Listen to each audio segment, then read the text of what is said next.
रात के अंधेरे में किसी स्टेशन पर ट्रेन में चढ़ना एक भयानक अनुभव हो सकता है। प्लेटफॉर्म पर रोशनी कम थी और पास के पेड़ों के बीच से ठंडी हवा चल रही थी। कुछ अन्य यात्री मेरे साथ प्रतीक्षा कर रहे थे। उनके चेहरे पर बेचैनी साफ झलक रही थी। जैसे ही ट्रेन स्टेशन पर पहुंची, उसकी हेडलाइट्स अंधेरे को चीर रही थीं। ट्रेन धड़धड़ाते हुए रुकी और दरवाजे एक यांत्रिक आह के साथ खुल गए। मैं ट्रेन पर चढ़ गया। मेरे कदमों की आवाज खाली गलियारे में गूंज रही थी।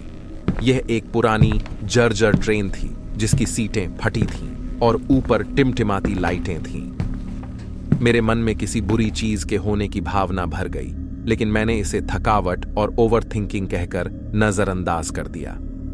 अन्य यात्री पूरी कार में बिखरे हुए थे।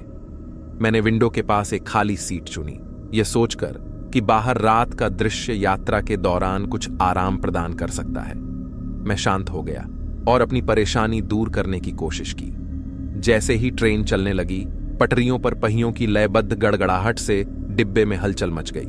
मैंने खिड़की से बाहर देखा। चांद की रोशनी में परछाइयां डांस कर रही थीं। यह लगभग सम्मोहक था। बाहर की दुनिया अंधकार में डूबी हुई थी।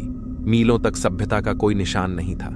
जैसे ही मैंने आराम करना शुरू किया, इंटरकॉम सक्रिय हो गया और ट्रेन पायलट की आवाज गूंज उठी। यात्रियों, कृपया ध्यान दें, उसने गंभीर स्वर में कहा।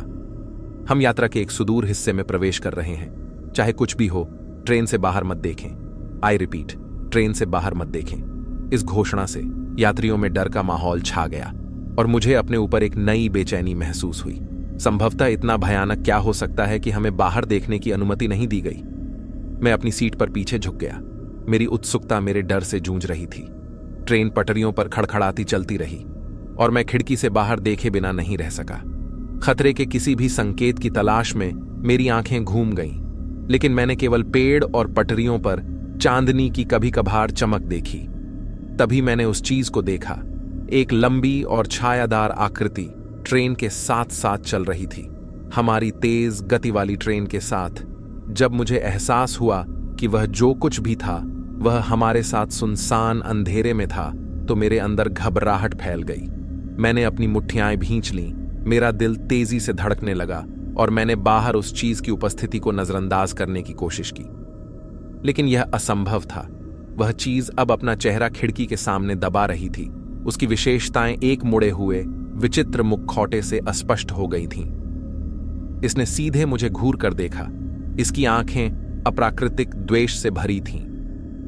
पायलट की चेतावनी के बावजूद मैं दूसरी ओर नहीं देख सका। मेरी आंखें बाहर के भयानक प्राणी पर टिकी हुई थीं। इसने एक कंकाल सा हाथ उठाया। टेढ़ी मेढ़ी उंगलियां शीशे को खरोंचने लगीं। आतंक ने मुझे अभिभूत कर दिया, क्योंकि मुझे एहसास हुआ कि वह ट्रेन में हमारे साथ आना चाहता था। अन्य यात्रियों को अब उपस्थिति का एहसास हुआ। उनके चेहरे डर से विकृत हो गए। गाड़ी में भय की फुसफुसाहट भर गई और मैं सामूहिक दहशत को बढ़ता हुआ महसूस कर सकता था। लेकिन किसी की हिम्मत नहीं हुई कि बाहर देखने की, उस एंटिटी से नजरें मिलाने की।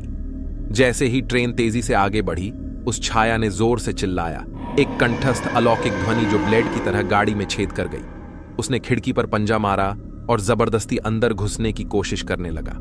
यात्री डर के मारे चिल्लाने लगे। उन्होंने अपने कान बंद कर लिए और अपनी आंखें बंद कर लीं। उसी क्षण मुझे पायलट की चेतावनी समझ में आ गई। बाहर देखना उस छाया को आमंत्रित करना था, उसके अस्तित्व को स्वीकार करना था। मैंने बुरा सपना समाप्त होने की प्रार्थना करते हुए अपनी आंखें बंद कर लीं। कुछ मिनट बाद चीखें बंद हो गईं, मानो सन्नाटा छा गया। और जब मैंने अपनी आंखें खोलने की हिम्मत की तो वह आकृति जा चुकी थी। ट्रेन अपनी यात्रा जारी रखती रही और यात्री धीरे धीरे शांत हो गए। हालांकि हवा में भय अभी भी बना हुआ था। हम हिले हुए और सदमे में अपने मंजिल पर पहुंचे। किसी ने भी इस बारे में बात नहीं की कि क्या हुआ था, जैसे कि इसे स्वीकार करने से यह वास्तविक हो जाएगा।